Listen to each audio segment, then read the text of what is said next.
Hi guys, I thought I'd just come and give you a quick update.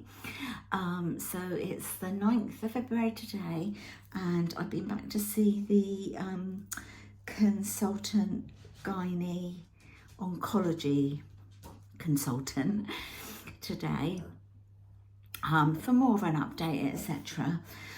Anyway, so the reason why I am still waiting, why a whole load of us are still waiting is, so the consultant said to me, he said, I'm here, I can't do my job properly and it really upsets me.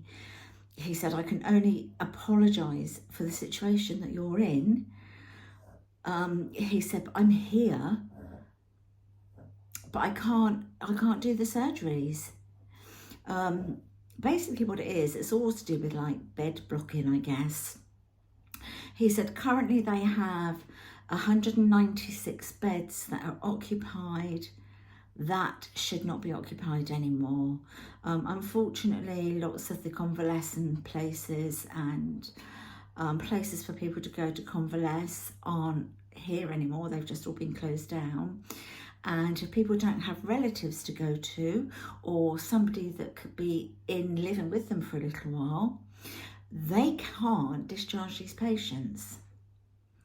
So say there's 196 that are over their surgery and they're well enough to go, but they're not quite well enough to, if they live on their own, they need to go somewhere sort of midway.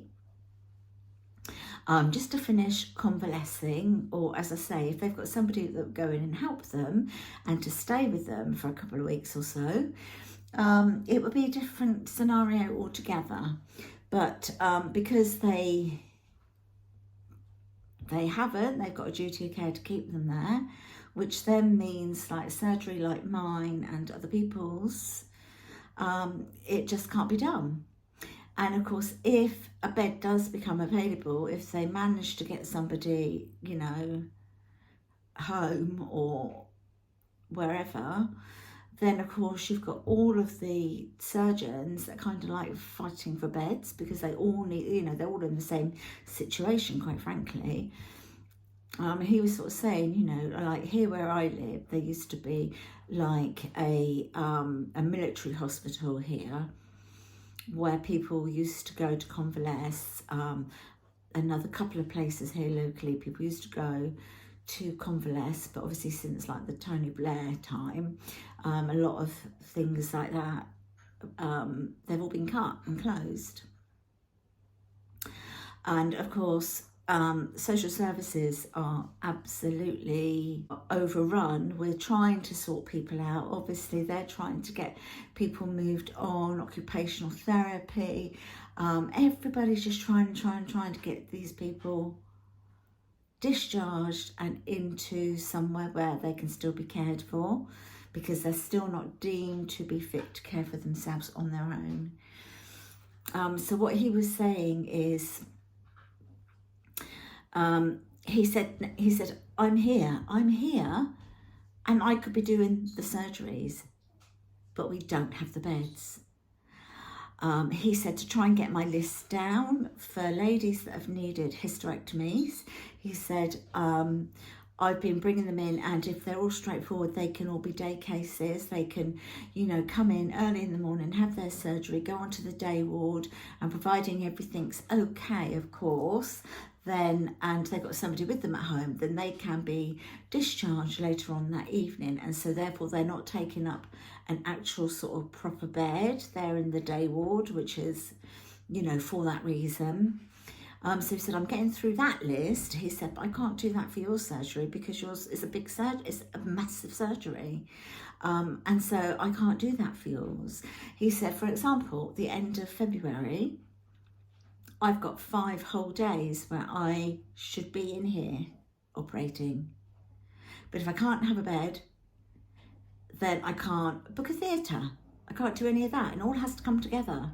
So he said, I am equally as frustrated and I apologise and I feel for you, he said, but it is what it is. It is what it is, and I need to be upfront and honest. He said, anyone tells you any different, you know, it's not the case. It purely is all to do with beds, which I think is pretty much sort of countrywide, really, isn't it?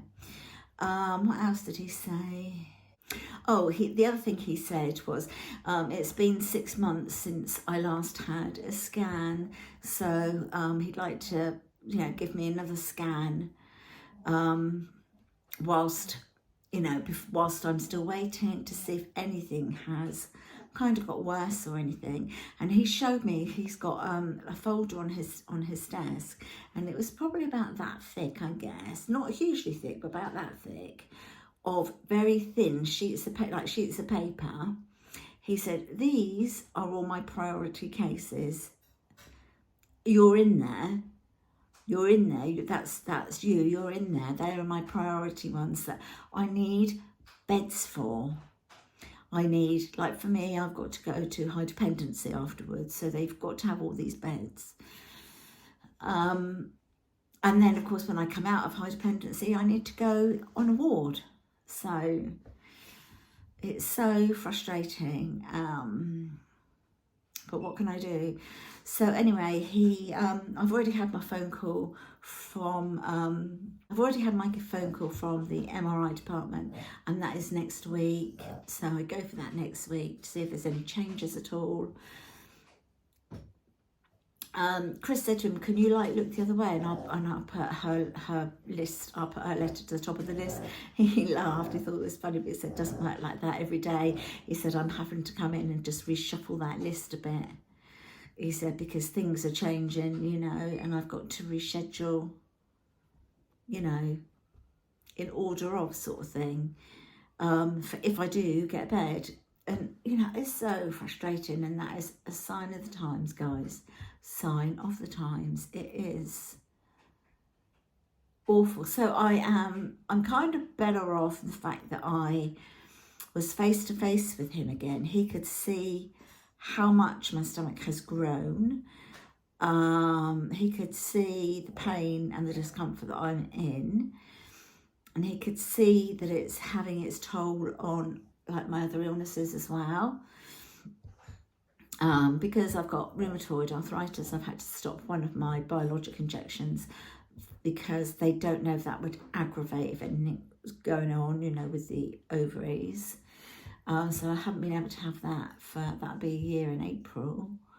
And also, obviously, I've got a spinal problem. I've been waiting for spinal surgery. That's all on hold because of this, because obviously they need to get this sorted out as a priority. And so everything else is like, you know, lagging behind, but making everything worse as well.